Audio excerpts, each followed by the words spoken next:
ఇంకా అసెంబ్లీలో వీళ్ళ ఏది తమాషా ఒడిచిపోనట్టుంది. మెల్లగా ఇంకా అధికారంలోనే ఉన్నాం అని ఆ ఫకరు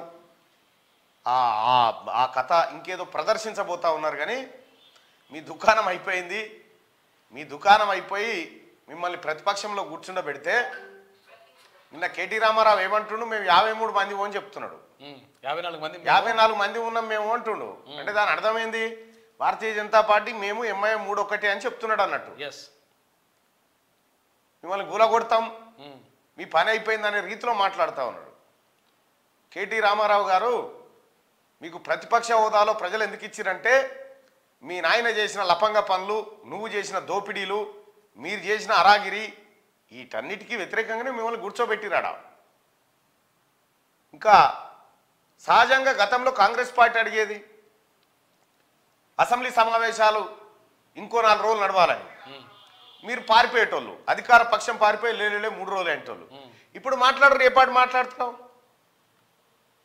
సరిపోతుందా? రేవంత్ రెడ్డి గారు మంచిగానే చేస్తుండా?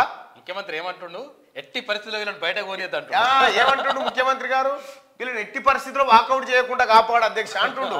ఎందుకంటే వీళ్ళు వినాలే, వీళ్ళకి ఇదే శిక్ష అంటా ఉన్నాడు. ఇంతకు మించిన ప్రజాస్వామ్యయుతమైనటువంటి మాట ఇంకేముంటుంది చెప్పురి? ముఖ్యమంత్రి గారే శాసనసభలో విపక్షాలను మీరు కూర్చోవాలే, మీరు వినాలే, మేము చెప్పేది వినాలే. ఇంత మంచిగా చెప్తా ఉన్నాడంటే ఎంత కసితోని తయారైనాడో చూడురు ఆయన. మీరైతే భజన చేసుకుంటేందుకు సస్పెండ్ చేసి పంపించడం, మీరైతే వెంటనే ఎత్తి అవతల బారేరి, సస్పెండ్ చేయరి, సమావేశాలకు రాకుండా చేయరి. గత అసెంబ్లీలు ఎట్లుండే ఇవాళ చూడండి.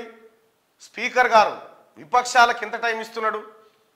గవర్నర్ ప్రసంగం పైన ధన్యవాద తీర్మానాన్ని ప్రవేశపెట్టి ఆమోదించడం కోసం జరిగినటువంటి చర్చలో తెలంగాణ రాష్ట్రం ఆర్థిక విధ్వంసానికి గురైందని చెప్పి గవర్నర్ ప్రసంగంలో ఉంటే మనం నెంబర్ 1 అయినామని చెప్తాడు. నువ్వు నెంబర్ 1 అయితే ఎందుకు ఓడిపోయినావు? మరి నెంబర్ 1 అయితే నెంబర్ 1 కాలేదు కాబట్టే తెలంగాణ రాష్ట్రాన్ని విధ్వంసం చేసిరు, కాబట్టే ప్రజలంతా అది నమ్మిరు, కాబట్టే మిమ్మల్ని తీసుకుపోయి ఆడ కూర్చోబెట్టిరు. అక్కడ వాస్తవానికి మంత్రులందరికీ ఎప్పటికప్పుడు డేటా ఇచ్చేటోడు ఉంటే వీళ్ళ పని వీళ్ళని శీర్షింత గట్టొచ్చు. మంచిగా వీళ్ళు మాట్లాడే మాటలకు ఇది చూస్తా ఉన్న అసెంబ్లీలో వీళ్ళ తమాషా, వీళ్ళ అబద్ధాలు, కేటీ రామారావు, హరీష్ రావు చెప్పి అబద్ధాలు చూస్తూ ఉంటే ఇవన్నీ గతంలో కేసీఆర్ అబద్ధం చెప్పి అధ్యక్ష ఇది రికార్డులలో ఉండాలని చెప్తున్నా అధ్యక్ష. ఐఎమ్ రికార్డ్ అంటుండే అబద్ధాలే. అబద్ధాలు రికార్డులకు ఎక్కించిన ఘన చరిత్ర కేసీఆర్ ఫ్యామిలీది అసెంబ్లీలో. ఇప్పుడు అబద్ధాల పుట్ట పలుగుతుంది, ఆ సిట్టా బయటికి వెళ్తుంది. ఇక తట్టుకోలేకపోతున్నారు, ఏం చేయాలో అర్థం కాక నా గాయ్ ఏదో ఇంకా నేను అధికారంలో ఉన్నా అని ఆ భ్రమలకేం బయటికి వెళ్తలేరు. ఇంక వీళ్ళకి ఇంకా సొయ్యి రాలే. ఓడిపోయిన సంగతి ఇంకా తెలుస్తలేదు వీళ్ళకి, ఇంకా సొయ్యలే లేరు. సిగ్గు లేకుండా ఒక్క రైతు కూడా చచ్చిపోలేదు అంటున్నాడు. ఒక్క రైతు కూడా చచ్చిపోలేదు అంటున్నాడు ప్రభుత్వంలో, గత ప్రభుత్వంలో. కేసీఆర్ పరిపాలనలో ఒక్క రైతు చచ్చిపోలేట. 8,000 మంది చచ్చిపోయారు. 8,000 మంది రైతులు సూసైడ్ చేసుకొని చచ్చిపోయారు. ఇక ఇంతకు మించిన అబద్ధాలు ఏముంటాయి? 24 గంటల కరెంట్ ఇచ్చినాం అధ్యక్ష అని చెప్పి చెప్తా ఉన్నారు. ఇదే ముఖ్యమంత్రి గారు విద్యుత్ శాఖ పైన రివ్యూ చేసి ఎన్ని గంటలు ఇచ్చిరాయా రాష్ట్రంలో అంటే 10 నుంచి 12 గంటల మధ్యన ఇచ్చినాం సార్, 24 గంటలు లేదని వాళ్ళు లెక్కలు బయట పెట్టి. అధికారులు అయితే అబద్ధం చెప్పారు కదా. అధికారులు అయితే అబద్ధం చెప్పారు కదా. వాళ్ళే చెప్పబట్టే కేసీఆర్ చెప్పిన అన్ని ఉత్తాయి సార్ అబద్ధాలు అని చెప్పి చెప్పబట్టే. ఇంకా గంతకు మించిన సాక్ష్యాలు ఏముంటాయి? మీరు ఏమనుకుంటారంటే రేవంత్ రెడ్డి గారిని వట్టిగానే అదరకూడదాం, మంత్రులంతా ఏం మాట్లాడను, వాళ్ళు వాళ్ళేం బుర్ర తక్కువలు కాదు. మంచి మొత్తం మీ తమాషా చూస్తందుకే ఆడికి వచ్చి కూర్చున్నారు. ఇంకా చూస్తున్నారు మీ తమాషా. మీ మంత్రులు లెక్క కాదు వీళ్ళు. మీ మంత్రులు లెక్క ఎవరు? మహమ్మద్ అలీ గారు మాజీ హోంశాఖ మంత్రి. ఎందుకు పనికి వచ్చినా మీ మంత్రి? దట్టి కట్టాలి, ముద్దు పెట్టాలి, దీనికో మంత్రి. అసలు సమాధానం చెప్పే మంత్రులు మీ దాంట్లో ఎవరైనా ఉర్రా? సత్యవతి రాథోడ్ గారికి ఏమైనా వస్తుండేనా? ఎర్రబల్ దయాకర్ రావు గారు పాన్నవలిచ్చందుకే సరిపోయా. వీళ్ళు మంత్రులు మీ అదృష్టానికి. ఇప్పుడున్న మంత్రులు ఎట్లున్నారు, మీ మంత్రులు ఎట్లున్నారు?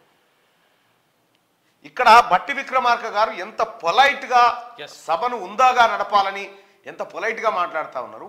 అటు విపక్షానికి మీరు గతంలో ఇదే విపక్షాలు పక్కనుంటే వాళ్ళని ఎట్లా చీదరించుకుంటే వాళ్ళు మీరు టైం కూడా ఇవ్వకపోయారు. టైం కూడా ఇవ్వకపోతుండే మీ స్పీకర్లు, అప్పుడున్నటువంటి స్పీకర్లు. ఇప్పుడు గడ్డం ప్రసాద్ గారు స్పీకర్ గారు అందరు విపక్షాలకు టైం ఇస్తా ఉన్నాడు, అందరి విషయాల్ని సభ ముందు పెడతా ఉన్నాడు. ఇంకా అంతకంటే ఎక్కువ ఉంటుంది ప్రజాస్వామ్యం. తెలంగాణ నిజంగా తెలంగాణ విధ్వంసం కాకపోతే ధర్నా చౌక్ను ఎందుకు ఎత్తేసినావు అడుగుతా ఉన్నాడు కదా రేవంత్ రెడ్డి గారు. దానికి సమాధానం చెప్తావా? మీ కాడుందా? ఇంకా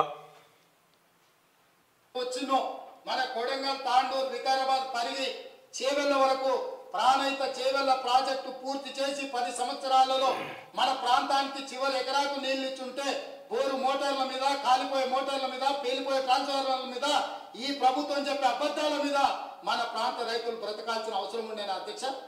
ఆనాడు కృష్ణానది జలాలు, గోదావరి జలాల మీద చర్చ జరిగినప్పుడల్లా ఉమ్మడి రాష్ట్రంలో సమైక్య పాలనలో తెలంగాణ రాష్ట్రానికి వివక్ష సాగుతుంది, నా ప్రాంతం మీద దాడి జరుగుతుంది, నా ప్రాంతానికి రావాల్సిన నీళ్లు రావడం లేదు, మా నీళ్లు మాకు కావాలి అని ఆనాడు తెలంగాణ ప్రజలందరూ కొట్లాడారు.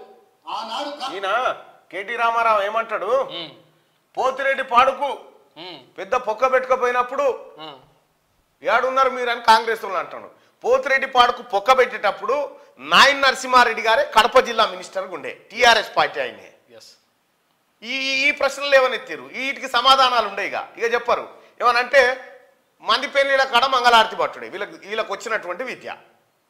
వీళ్ళు చేసిన విధ్వంసం ఒకటొకటి వస్తూ ఉంటే వాళ్ళు జీర్ణించుకోలేకపోతున్నారు. ఇక మా పని అయిపోతుంది అనుకుంటారు. అవుతుంది, ఖచ్చితంగా మీ పని అవుతుంది, ప్రజాక్షేత్రంలో అవుతుంది.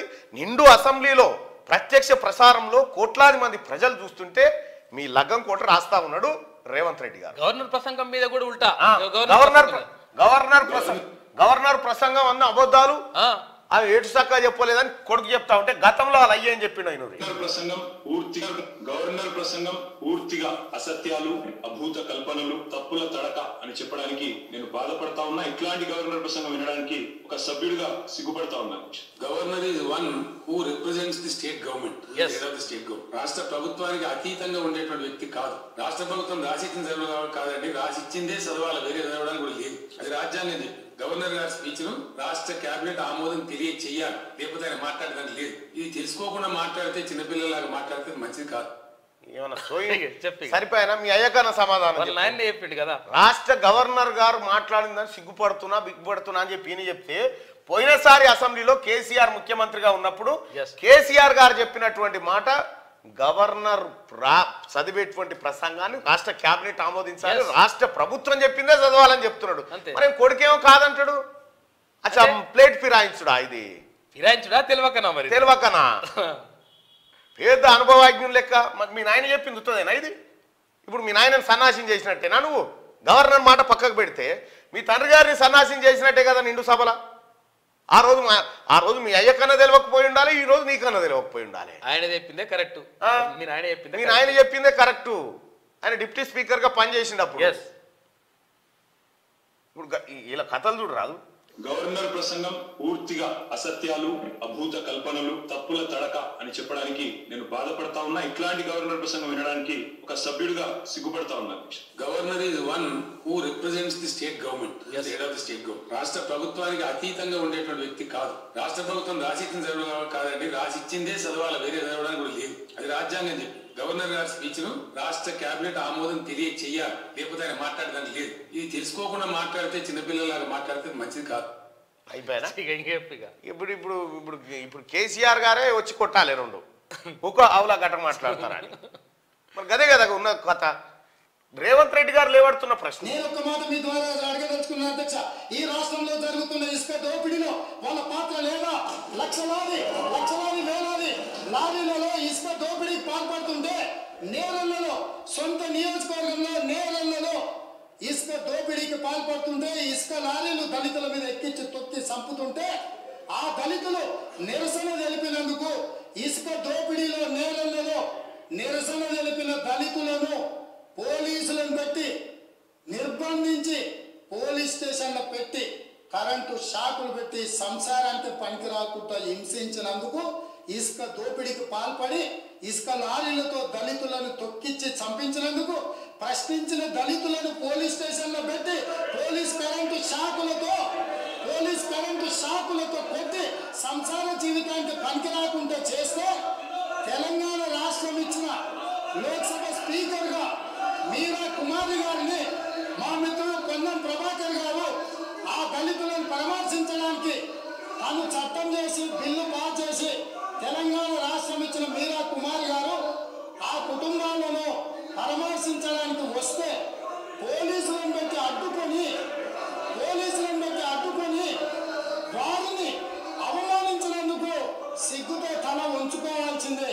అదేవిధంగా అధ్యక్ష, ఈ రాష్ట్రంలో రైతు రాజ్యం అని చెప్పిన ఈ ప్రభుత్వం నిజంగానే రైతు రాజ్యం అయితే ఖమ్మంలో గిట్టుబాటు ధర కోసం నిరసన తెలిపినందుకు ఖమ్మంలో రైతులను అరెస్టు చేసి కోర్టుకు తీసుకుపోయేటప్పుడు అంతర్జాతీయ తీవ్రవాదుల లేక నేరగాళ్ళ లేక బేడీలు వేసి నడిపించిన చరిత్ర కనీసం ఆ తల్లిదండ్రులు జైల్లో ఉంటే చంటి పిల్లల్ని సంకలో పెట్టుకొని ఒక ఆడబిడ్డ తన భర్తను కలవడానికి వస్తే పోలీసులు అడ్డుకున్నారు.